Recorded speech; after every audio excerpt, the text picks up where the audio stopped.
Jai Bhim. Thank you for வாட்சிங், thank you for supporting. உங்களோட சப்போர்ட்டிங்க்காக இன்றைக்கி யூடியூப்லேருந்து நமக்கு வந்து பார்த்திங்கன்னா மானிட்டைசேஷன் ரிக்வெஸ்ட் வந்திருக்கு, அக்செப்ட் பண்ணியிருக்கோம். ஸோ இது எல்லாத்துக்குமே காரணம் நீங்கள் மட்டும்தான். ஸோ உங்களோட சப்போர்ட்டால் தான் வந்து ரீச் ஆகிருக்கோம். ஸோ இப்போ இதில் வர இந்த இன்கம்மை நம்ம என்ன பண்ண போகிறோம் அப்படின்னா, முன்னாடியே வீடியோவில் ஃபோட்டோஸ்லாம் போஸ்ட் பண்ணும்போது நான் சொல்லியிருப்பேன்.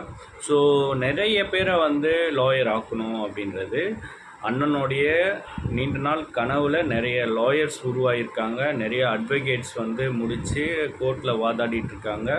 ஸோ அதே வழியில் தான் என்னால் முடிஞ்சது, என்னால் முடிஞ்சது அது ஒரு 5 பேராக இருந்தாலும் சரி, இல்லை 3 பேராக இருந்தாலும் சரி, நான் அதை பண்ணணுன்றது அண்ணனோட வழியில் எனக்கு ஆசை. ஸோ அதுக்கான சப்போர்ட் நீங்கள் கண்டிப்பாக கொடுத்துட்ருக்கீங்க.